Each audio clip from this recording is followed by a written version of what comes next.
All right, so good morning, good afternoon, everybody. We've got an audience joining us from around the world today, and a huge welcome back to us here at Exploring by the Seat of Your Pants.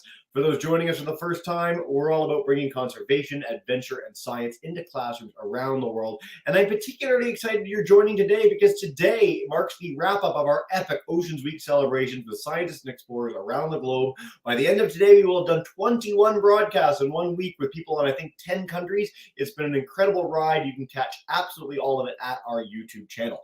Now, today we get to go for the second time in a row. We're doing a three-part extravaganza with Alex at SANCCOB. SANCCOB has been one of our longest partners here as an organization. I think one of our very first programs was back with them in 2015 or something.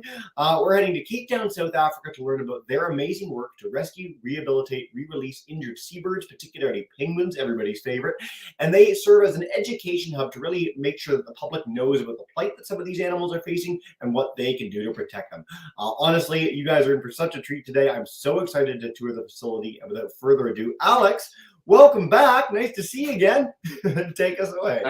Okay, great. So guys, as my introduction, my name is Alex. I am the educator here at SANCCOB. I've been working here for 7 years, and as of about 3 months ago, I've reached about 30,000 people from the last stats that I've just checked. So you are being added right now, and I hope that you guys are enjoying and going to enjoy what I show you. We're just going to be in the office for a moment. I have a few videos to show you, some aspects of our work that you would not normally see in our virtual tour of our hospital. So I'm going to swap my camera over, and we are going to have a look at what's happening. So ultimately, our main goal is rehabilitation. Injuries, weakness, diseases, oil spills, and our main goal is to release them back into the wild. So this is a bit of an old release. This was after a mystery oil spill. So we're uncertain of what happened and what caused this oil spill. But in general, they needed help. And when we deal with oil spills, guys, optimally, each individual needs 4 people to wash them. 2 people for wash, 1 person holds, stabilizes, and monitors for any stress indicators. The other person has to use a toothbrush to wash the animal. Toothbrush specifically because the bristles are soft enough not to damage the feathers. And also we have to get into every nook and cranny. Now that's fine for a penguin, which is about 40 to 45 centimeters. But what if we have an albatross or a pelican? Those are massive birds, and we still have to use a toothbrush. So these guys, we're releasing them. We do releases every single week as long as the weather conditions are favorable.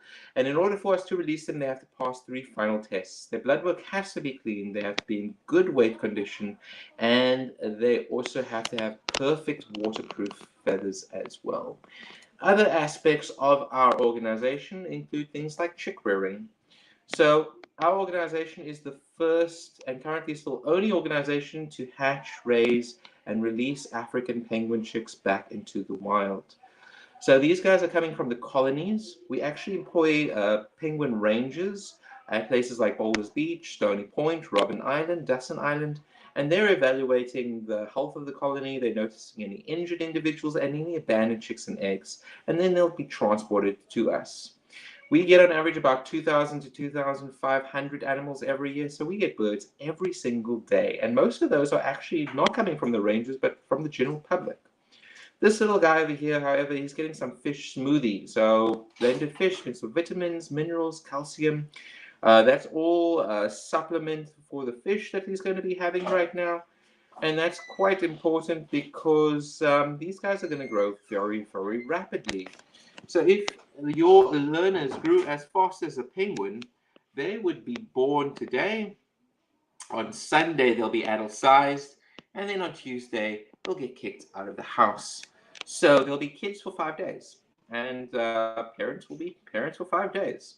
So the equivalency to that, this little guy over here, which is about maybe 2 weeks, maybe a little bit older, in another month and a bit, he will be adult sized. At 3 months of age, he will get kicked out of the nest, and they have a natural lifespan of 20 to 25 years. Now, that was before human occupation, before climate change, before pollution, before overfishing, before all the issues they're now facing, guys. These guys are only living for about 10 to 15 years now, so half of their lifespan, and they only lay 2 eggs a year. They're only looking for a partner, so a husband or a wife, at 5 years of age. So potentially only 5 to 10 breeding seasons, only 2 eggs a year, and normally only 1 chick survives because of all the challenges they're facing. So it's only 5 to 10 chicks, and the chances of those 5 to 10 chicks reaching 5 years of age very slim. So because of all those factors, our African penguins are down to 1% remaining of their population. When I started working here 2 years ago, they were at 2%. So we've lost half the population in under a decade. And that's why we do this work, guys. That's why we're actually hosting our lessons with you, because we can do as much as we can on this side of the world, but if you guys aren't doing anything on your side, there's no ways we can save not just these species, but all species around the world. These babies get a lot of attention, as you can see. We're wiping their bottoms, we're wiping their mouths, we're checking their bellies to see how full they are. So we're doing everything that they would normally do for the normal appearance. But this is a very specialized work. I've been working here for 7 years, as I mentioned, but I've never stepped foot in here before. It has to remain as clean as possible. And for those observant, there's a teddy bear there. Teddy bears are one of our in-kind donations. So basically, we use teddy bears as comfort for our babies. And then also, it kind of tricks them into assuming there's more competition for food. So they feed a lot more vigorously as well. What we're going to do right now is we're going to have a look at the rest of our hospital. So join me on an adventure, guys. Let me just change this camera around.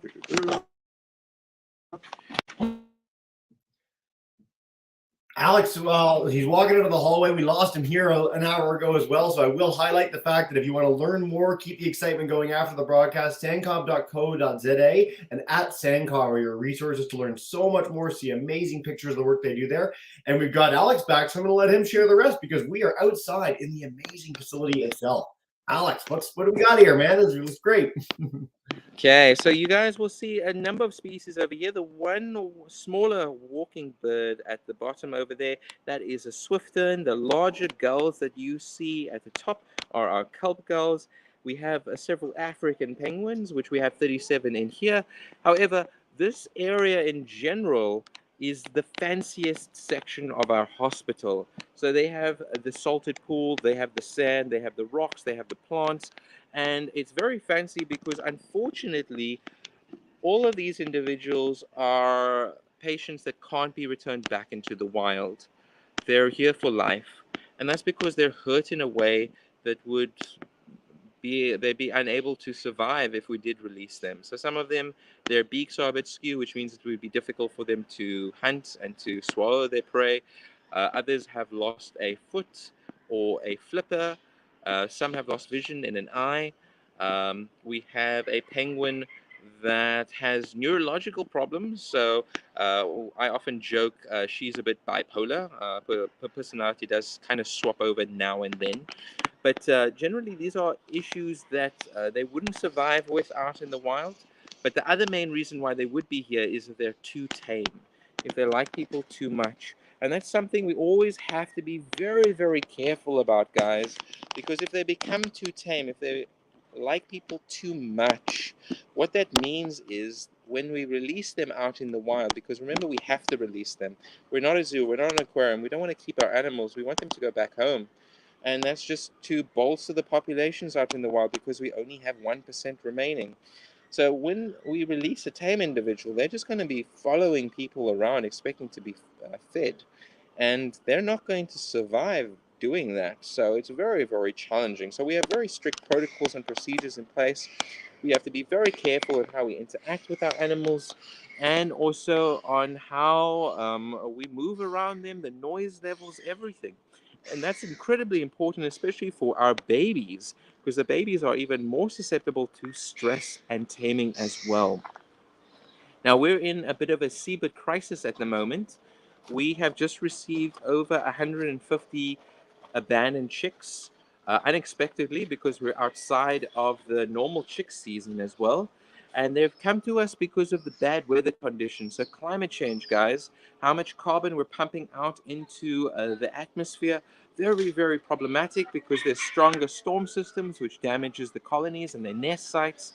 There's a lot more heavier storms as well. So if back in the day we had a storm over 3 days, it was gentle, but now we'll have a storm over 1 day and it's all of the rain in one go, and that causes problems as well. Right here, we are feeding some of our fluffy Cape Gannet chicks. So these guys over here, these guys are very big birds. However, you can see their beaks very, very long, very, very sharp. So when we are handling these guys, PPE, so personal protective equipment, is very important. So oilskins, gloves, arm guards, and very, very importantly, those goggles. So those goggles will protect the eyes, because this particular species, they love to go for the face when they are not enjoying themselves. And as you can see, we're not just putting a fish in front of this guy, we're actually force feeding him. So that means that we are forcing food down his throat. It's a little bit stressful, but it also means that this little guy over here is not going to think people means food. So he's going to be prevented from getting too used to being fed by people. So he's having, I think, 3 fish, but the fish you can see is quite large. These are A-grade sardines, the best quality food. Every penguin in our hospital, which are these guys over here, has 6 to 10 fish a day. These guys are still calling their parents, so they still have instincts as babies to call their parents to be fed, which is why you can hear that crying.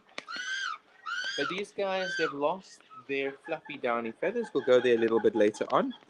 And they are now blues. So you might notice there's a difference in color to the normal penguins that you can see. So these guys are just one of the more interesting species they get. These guys over here, we are obviously saving their lives. They're mostly here because of being fledged too soon. So the parents have left them a little bit too soon, unfortunately. And because of that, we're just ensuring that they can get as much food as possible. If they need any medications, we can give them, but then we will return them back into the wild. We then also have these pools. Now, at the moment, I don't see any penguins or any other seabirds actually swimming, but generally we do have to make them swim. And that's quite important, because without these pools, without the water, we would not be able to save seabirds. So we need water. One of them did go into the water over there. So our seabirds, they need these pools, and we're using them for 7 main reasons. So this is a gym for them. It's exercise. It ensures they have strong swimming muscles. It's also a bath, so it encourages them to look after their feathers.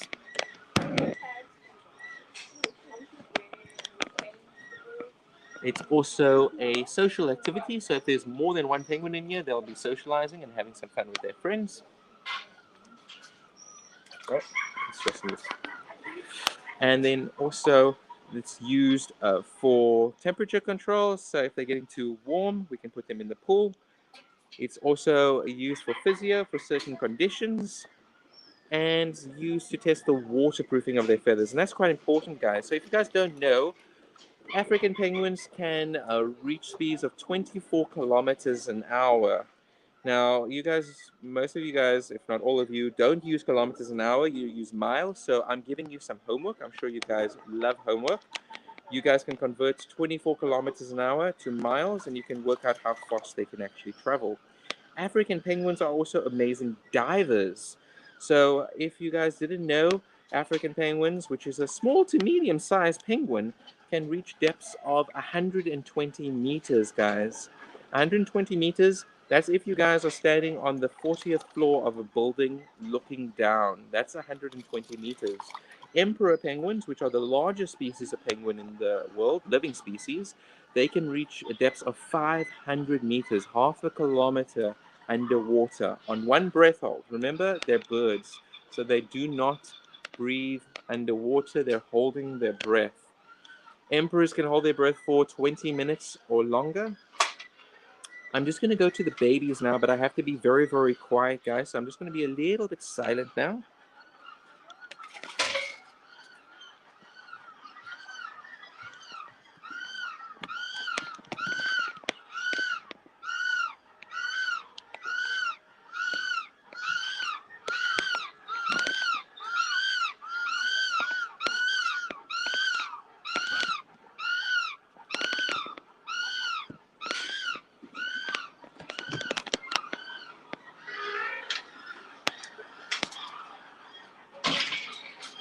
So guys, those were just a few of our 150 chicks that we've actually received here. A number of them would be in our chick rearing unit as well.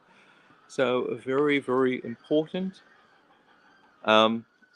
This is our storage area, and the white building over here is our nursery. So this is also part of our older chicks. We'll usually keep them in here if it's really bad weather conditions. But ultimately, these guys need our help. And if we weren't doing this work, we would have many hundreds to thousands of animals not surviving because of the work that's not being done. So we save our animals thanks to the general public. We get most of our patients thanks to the general public spotting them. We run thanks to donations. We have tons and tons of volunteers, both local and international. These guys, if they're not coming locally, then they're coming from all around the world, America, UK, Europe, and they are doing everything. They're doing all the food prep, they're doing a lot of the med prep, they're doing all the cleaning, they're doing the feeding, they are picking up injured birds, they are also releasing injured birds back into the wild. This guy over here, he's about to be, him and his friend, are about to be nebulized. So, kids, usually when you go to the doctor, they give you like options. So you can either take an injection or take a tablet. We give our patients the third option, the one that they don't mention, and that's basically a mist. So they're just breathing in the medicine. It's not stressful on them. We don't have to handle them, so we're preventing taming and less stress on them as well. And we can medicate quite a number of these guys at the same time in this box. The only problem with this kind of method is we have to use more medication, so it's slightly more expensive for us as well. We also have our aviary. So our aviary, besides the gannets, which are a very large species of flight bird, we have smaller species as well, things that you guys would normally get on your side of the world. So the gulls, we have two different types of gulls here in our center. The very small ones in front, which are heart-lip gulls, and the larger ones, the ones flying around, are our kelp gulls. So the kelp gulls are fairly large. They're a lot more predatory, so they will go for penguin chicks and eggs if they manage to get past the guarding parent as well. And very interestingly, they also have this red spot on the beak. So there's a red spot on their beak. That's actually the baby's dinner bell. So when the baby gets hungry, they tap on that red spot, letting them know that they want to be fed, and they'll regurgitate food or they'll go and hunt for some food as well. Now, all of these animals are here specifically because they need to get better. They're coming to us with weakness, injuries, diseases, and that could be caused by a host of things as well. And most of these things can be resolved if everybody around the world come together. So if we all reduce the amount of fish that we're eating, if we all reduce our carbon footprint as well, if we're all recycling, we are helping not just save these animals, but all animals around the world. We're just going to the hospital section.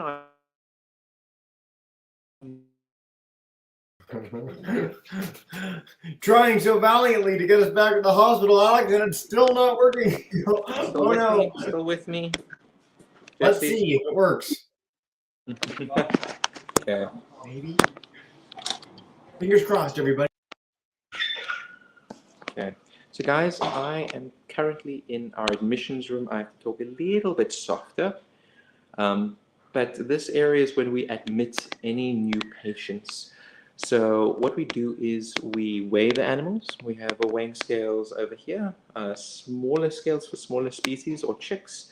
We then also draw blood work, which is why we have these blood stains over here, which are brand new. And then we have some stained ones over here that we're checking their blood. So the blood is quite important. It's allowing us to check if they're bringing in any potential diseases or vectors as well, but also their general health. After the weighing and taking blood, we also are marking them. So you'll notice the penguins, they have tags on their flippers. That's their identification here. And then we also give them a medical card, and that's how we're recording all of our everything we do with patients. So fish each word. Just be the quality. Yeah. We're losing you a little bit there again, Alex. Unfortunately, this area is a little iffy for the Wi-Fi, but we'll see if we can get you back in a second.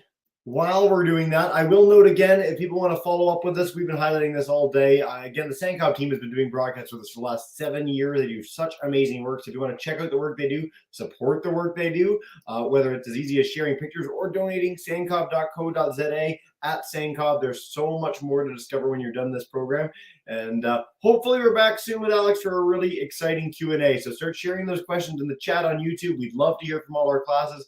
Again, about 180 kids from all over North America signed up for today. So a big welcome into all of you, and nice to have you here today.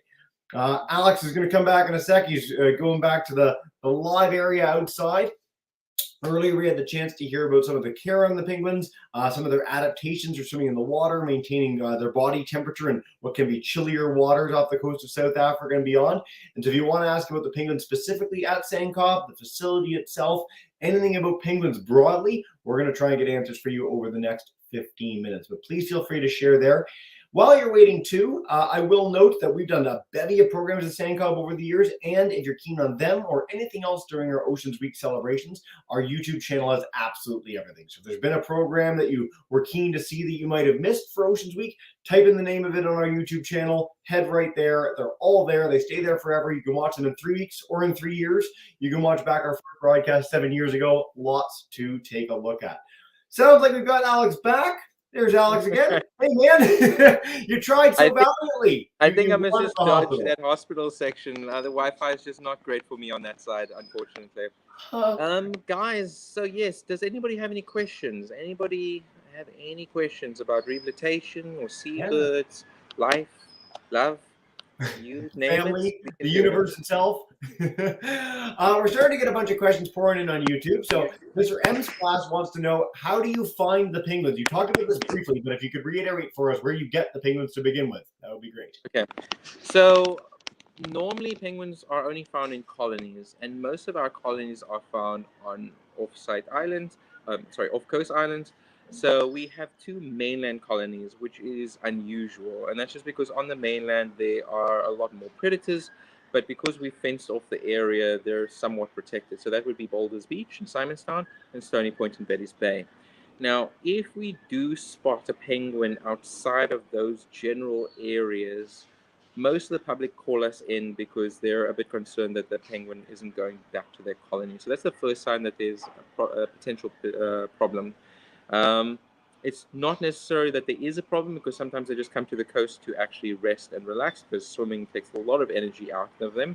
And one of the most important things penguins do when they're on land is actually to be lazy. Being lazy conserves a lot of energy, because most of their life they're in the water. But anything like not responding to stimuli or being able to approach the animal without it moving away, that's all bad signs. And that's only thanks to the general public. So the general public, they'll call us. They'll say there's a penguin or a gull or a tern here along this coastline. They'll send us a picture on our emergency line and a GPS location, and then we'll ask one of our volunteer drivers to go and pick up the bird, and they'll bring it to our center. Or if we're very lucky, they actually have the time and the efforts to bring it to themselves. But that's just the step. That's the first step in 100 steps to get them back out into the wild. But it's one of the crucial ones as well. Very, very cool. Question number 2, how do you keep the water clean? How much water do you have? What's the process for making sure this is a sanitary environment? Okay, that's a great question. This facility is relatively new. It was demolished in 2017 and rebuilt in 2018. It's a very old facility. It's 38 years old, and at that time it was literally falling apart. So when we reconstructed the hospital, we installed our own water filtration unit and our own borehole system as well. So we're using reverse osmosis, a number of other processes as well, and then all the water in our rehab pools is being recycled.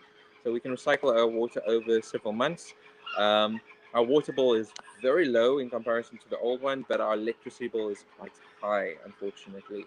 So everything you guys have seen within the tour itself, all of that was actually bought through donations. We only run thanks to the generosity of the local and international community. and we have to make several million every year just to keep running and saving our animals as well. Thank you very much.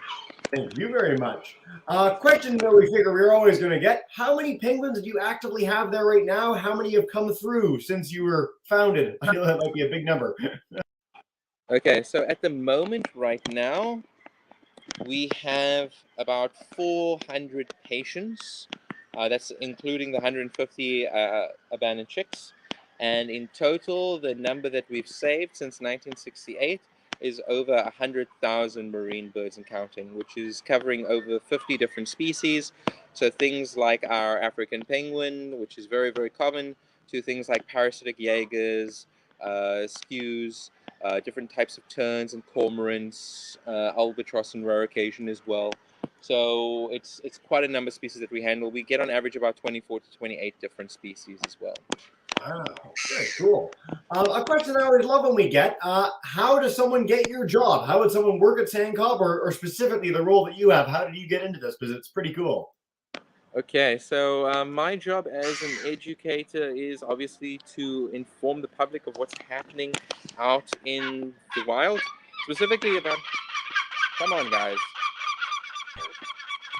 They think your educator job's hilarious, Alex. That's Yeah, I think so. Hey, so okay, hold on.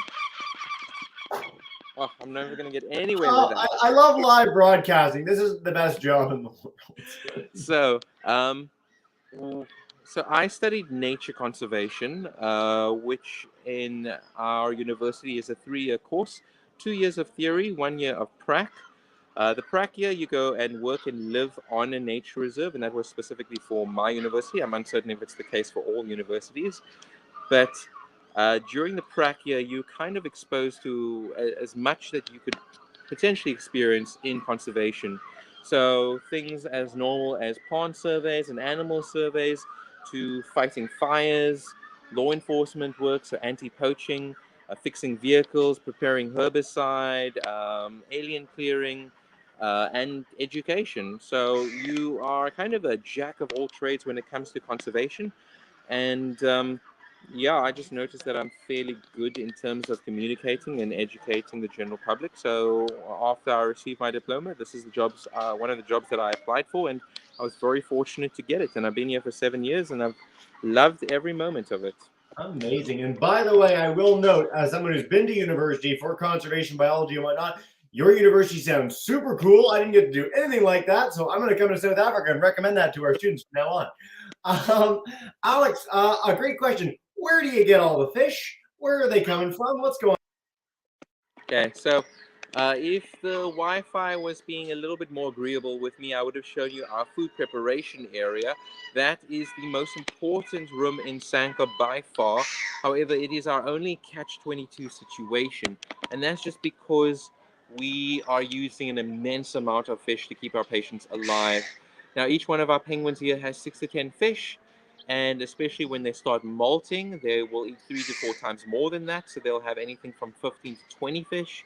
The fish that we're feeding them is A-grade sardines, so best quality, and each fish is 15 centimeters or bigger, so half of a ruler. So if you can imagine a penguin eating half of a ruler 15 to 20 times, it's a lot of fish. We get most of our fish from the local, any local supply that has supply. Some years it's actually we don't have a lot of fish. A few years back that was the case. We actually had to import from Vietnam at that time. But that's a catch-22 situation because we need to feed our animals to get them better, to release them, but we're getting a lot of animals underweight because there's not enough fish out in the open ocean as well. So at the moment we're using about 25 boxes of fish. Each box is 5 kilograms for us, and each box costs us about 500 Rand. So it's a lot of money that we're using every day. Just the way you said that, I want to note rand, not grand, for our Canadians who might have heard that. Yeah, a little less than 500 grand. Fish aren't that much. Not high-end tuna. I like this question. Do you get used to the loud noises? It's so loud. How do you handle that? I think they're just excited that you guys are here because normally it's quite quiet at the center. So penguins do bray.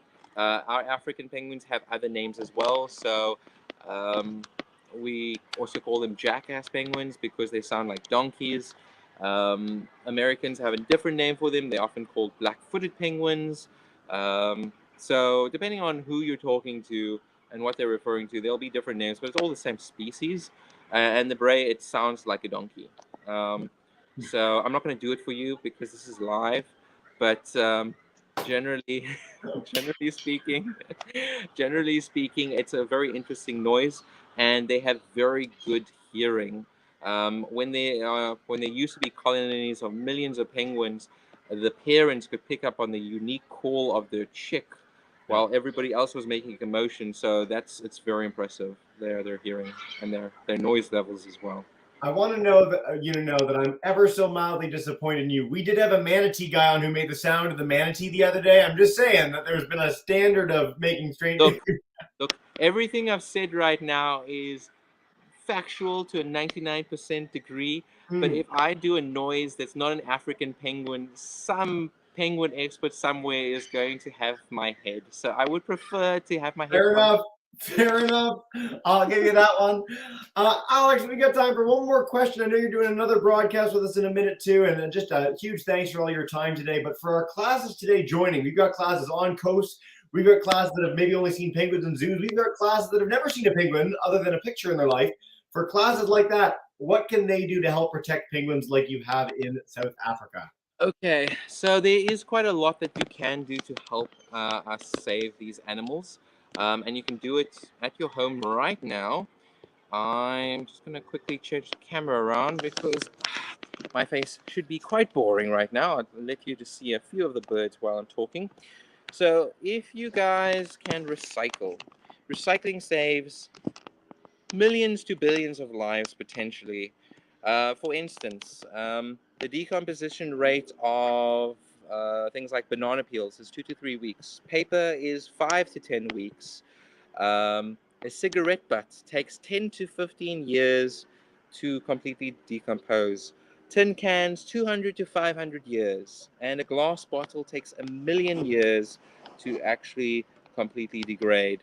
A number of other things, many millions of years. So if you are recycling, you're not saving the animals today, you're not saving them next year, you're saving them tens to hundreds to millions of years into the future, potentially billions of lives saved.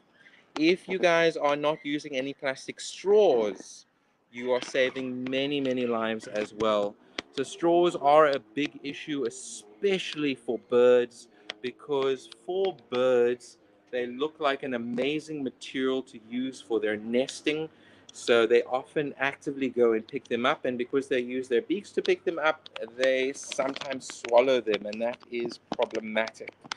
So straws, they're unfortunately non-recyclable. So if you are using a metal straw or a bamboo straw or anything like that, you are also saving many lives in the process. If you guys volunteer at a nature reserve or any kind of organization that is helping animals and plants, please do so. When you guys get a little bit older, please vote for a president that can actually do more for the environment as well. If you can use public transport, if it's safe to do so, please use that. You are lessening the carbon footprint that you have on the environment. If you guys do anything for the environment, you guys are saving not just our animals on this side, but all animals. And to me, if you're doing anything for the environment, you guys are superheroes because you're saving lives. Alex, that was you covered a lot of the bases there, man. That was a spectacular answer, and I'm so glad you mentioned two things. One of the themes that we've been highlighting all Oceans Week long is don't waste as a general principle, whether it's emissions, whether it's plastic, whether it's food. All those things go a really long way to helping protect not just penguins, but all manner of wildlife. And I'm so glad you mentioned vote. And kids, you might be in a position now where you can't vote, needless to say, in high school and middle school, but you can always find out what your elected representatives feel about various issues and write them. Our inception at Exploring by the Seat of Your Pants started with a class that watched a broadcast we did, wrote to Western Australia, to officials there all the way from Canada, and helped make action to help save sharks. So you can do that no matter where you're joining from.